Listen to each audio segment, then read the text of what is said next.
Hey everyone, today we're going to be looking at a car that'll give you hope that you can still buy an affordable Italian sports car, so let's go talk to the owner. What's up, Greg? Hey, YouTubes. What do you got here, Greg?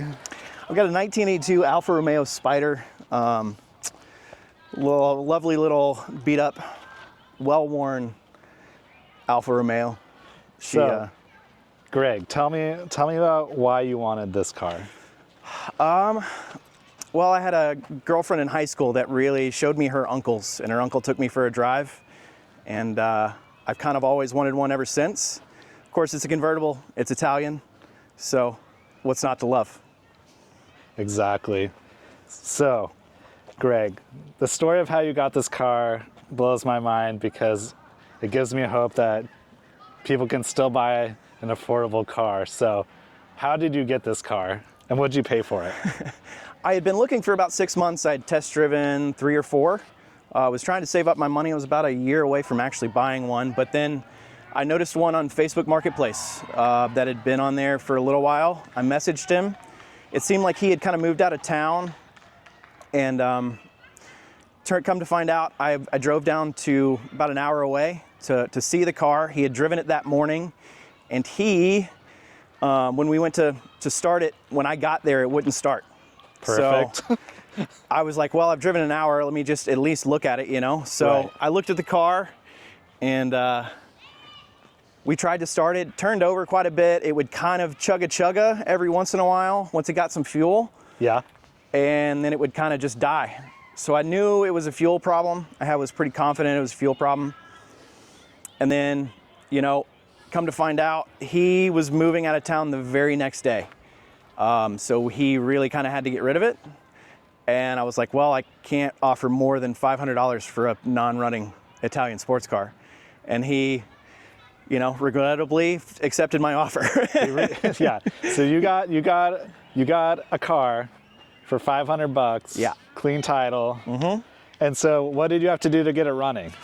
I changed a few of the air intake parts. There was an air intake box that kind of had some duct tape on it, so I replaced that. And then I ended up taking the big fuel pump off and noticed that there was no fuel in it. So I did some research and found a $52 fuel pump from AutoZone that I was able to pick up the next day. I got it replaced that following weekend, and yeah, it's kind of been running ever since. I've replaced the starter, fluids, and tires, and that's really all I've ever done to it. Nice. You know, it's obviously been pretty well worn, so I really don't have any cosmetic desires. I really just want to have a fun driver that is a blast to go do the Oregon mountains in. Yeah, and that's what I absolutely love about your car and the story of it is that basically this is a driver's car. Like, you got a great deal on it. You're not going to try to like overdo it. You're just going to drive it, mm-hmm. which is just so perfect. So can you show me your cell phone holder? Yeah. I really like this. This was a piece of scrap wood I had lying around in my garage.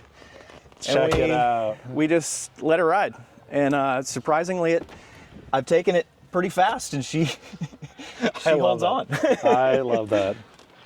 Is there any like quirks or features or anything interesting about the car you've discovered? There's plenty of quirks. You know, the electric windows don't roll up. It stays in the garage the whole time, and I don't drive it in the rain, so it really doesn't matter to me. It's a top-down car. I think I've only ever ridden in it once with the top up, and that was because it did start to sprinkle when I had it out. But other than that, it's a top-down car at all times, so It doesn't really matter to me.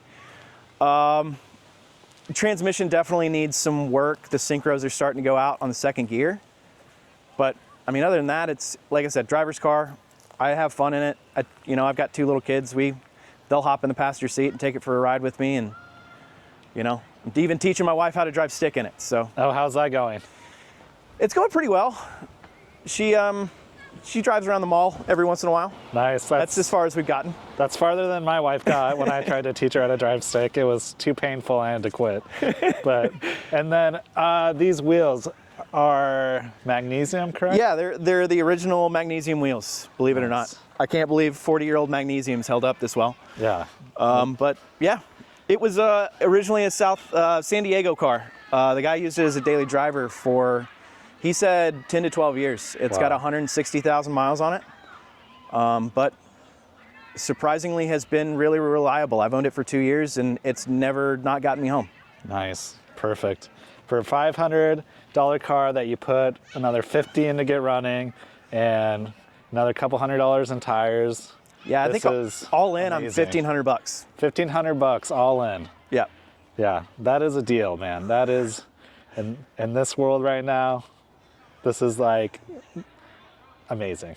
So I love it. And it kind of is a dream car. It's an Italian Miata. It's not fast, but when you're going uphill, you get to leave your foot in the throttle. You know, Right. if you're driving a hypercar, you get to have 2 seconds worth of fun, and now you're going, 40 mile an hour over the speed limit. Where this Right. thing, you can leave your foot in it going uphill and let it eat.